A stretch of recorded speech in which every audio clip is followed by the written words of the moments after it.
ایک دن بادشاہ اپنے وزیروں اور مشیروں کے ساتھ دربار میں موجود تھا۔ بادشاہ کا موڈ کافی اچھا تھا۔ وہ نوجوان وزیر کی طرف مڑا اور مسکرا کر پوچھا، تمہاری زندگی کی سب سے بڑی خواہش کیا ہے؟ وزیر شرما گیا، اس نے منہ نیچے کر لیا۔ بادشاہ نے کہکا لگایا اور بولا، تم گھبراؤ نہیں، بس اپنی زندگی کی سب سے بڑی خواہش بتاؤ۔ وزیر گھٹنوں پر جھکا اور عاجزی سے بولا، حضور آپ دنیا کی خوبصورت ترین سلطنت کے مالک ہیں۔ میں جب بھی یہ سلطنت دیکھتا ہوں تو میرے دل میں خواہش پیدا ہوتی ہے کہ اگر اس کا 10واں حصہ میرا ہوتا تو میں دنیا کا خوش قسمت ترین انسان ہوتا۔ وزیر خاموش ہو گیا۔ بادشاہ نے کہکا لگایا اور بولا، میں اگر تمہیں اپنی آدھی سلطنت دے دوں تو تم کیا کرو گے؟ وزیر نے گھبرا کر اوپر دیکھا اور عاجزی سے بولا، بادشاہ سلامت، یہ کیسے ممکن ہے؟ میں اتنا خوش قسمت کیسے ہو سکتا ہوں؟ بادشاہ نے فوراً سیکرٹری کو بلایا اور اسے 2 احکامات لکھنے کا حکم دیا۔ بادشاہ نے پہلے حکم کے ذریعے اپنی آدھی سلطنت نوجوان وزیر کے حوالے کرنے کا فرمان جاری کر دیا۔ دوسرے حکم میں بادشاہ نے وزیر کا سر قلم کرنے کا آرڈر دے دیا۔ وزیر دونوں احکامات پر حیران رہ گیا۔ بادشاہ نے احکامات پر مہر لگائی اور وزیر کی آنکھوں میں آنکھیں ڈال کر بولا، تمہارے پاس 30 دن ہے۔ تم نے ان 30 دنوں میں صرف 3 سوالوں کے جواب تلاش کرنے ہیں۔ تم کامیاب ہو گئے تو میرا دوسرا حکم منسوخ ہو جائے گا اور تمہیں آدھی سلطنت مل جائے گی، اور اگر تم ناکام ہو گئے تو پہلا حکم خارج سمجھا جائے گا اور دوسرے حکم کے مطابق تمہارا سر اتار دیا جائے گا۔ وزیر کی حیرت پریشانی میں بدل گئی۔ بادشاہ نے اس کے بعد کہا، میرے 3 سوال لکھ لو۔ وزیر نے لکھنا شروع کیا۔ بادشاہ نے کہا، انسان کی زندگی کی سب سے بڑی سچائی کیا ہے؟ وہ رکا اور بولا، دوسرا سوال، انسان کی زندگی کا سب سے بڑا دھوکہ کیا ہے؟ وہ رکا اور پھر بولا، تیسرا سوال، انسان کی زندگی کی سب سے بڑی کمزوری کیا ہے؟ بادشاہ نے اس کے بعد نکارے پر چوٹ لگوائی اور بآواز بلند کہا، تمہارا وقت شروع ہوتا ہے۔ وزیر نے دونوں پروانے اٹھائے اور دربار سے دوڑ لگا دی۔ اس نے اس شام ملک بھر کے دانشور، ادیب، مفکر اور ذہین لوگ جمع کیے اور سوال ان کے سامنے رکھ دیے۔ ملک بھر کے دانشور ساری رات بحث کرتے رہے، لیکن وہ پہلے سوال پر ہی کوئی رائے قائم نہ کر سکے۔ وزیر نے دوسرے دن دانشور بڑھا دیے، لیکن نتیجہ وہی نکلا۔ وہ آنے والے دنوں میں لوگ بڑھاتا رہا، مگر اسے کوئی تسلی بخش جواب نہ مل سکا، یہاں تک کہ وہ مایوس ہو کر دارالحکومت سے باہر نکل گیا۔ وہ سوال اٹھا کر پورے ملک میں پھرا، مگر اسے کوئی تسلی بخش جواب نہ مل سکا۔ وہ مارا مارا پھرتا رہا، شہر شہر، گاؤں گاؤں کی خاک چھانتا رہا۔ شاہی لباس پھٹ گیا، پگڑی ڈھیلی ہو کر گردن میں لٹک گئی، جوتے پھٹ گئے اور پاؤں میں چھالے پڑ گئے، یہاں تک کہ شرد کا آخری دن آ گیا۔ اگلے دن اس نے دربار میں پیش ہونا تھا۔ وزیر کو یقین تھا یہ اس کی زندگی کا آخری دن ہے، کل اس کی گردن کاٹ دی جائے گی اور جسم شہر کے مرکزی پل پر لٹکا دیا جائے گا۔ وہ مایوسی کے عالم میں دارالحکومت کی کچی آبادی میں گیا۔ آبادی کے سرے پر ایک فقیر کی جھونپڑی تھی۔ وہ گرتا پڑتا اس کٹیا تک پہنچ گیا۔ فقیر سوکھی روٹی پانی میں ڈبو کر کھا رہا تھا، ساتھ ہی دودھ کا پیالہ پڑا تھا اور فقیر کا کتا دودھ پی رہا تھا۔ فقیر نے وزیر کی حالت دیکھی، کہکا لگایا اور بولا، جناب عالی، آپ صحیح جگہ پہنچے ہیں، آپ کے 3 سوالوں کے جواب میرے پاس ہیں۔ وزیر نے حیرت سے اس کی طرف دیکھا اور پوچھا،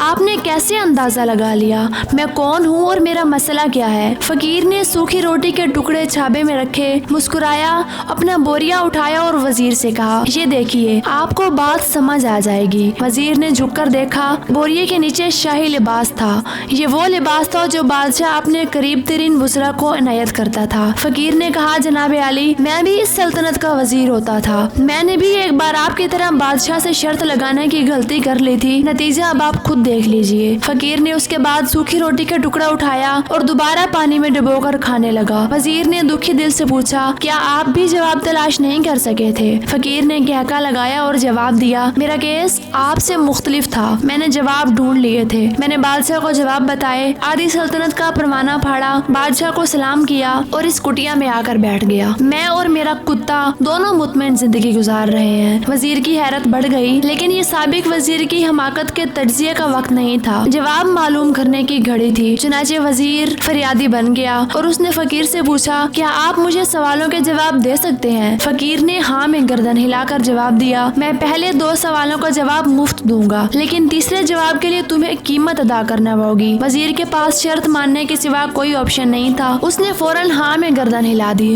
فقیر بولا، دنیا کی سب سے بڑی سچائی موت ہے، انسان کوئی بھی ہو، کچھ بھی ہو، وہ اس سچائی سے نہیں بچ سکتا۔ وہ رکا اور بولا، انسان کی زندگی کا سب سے بڑا دھوکہ زندگی ہے، ہم میں سے ہر شخص زندگی کو دائمی سمجھ کر اس کے دھوکے میں آ جاتا ہے۔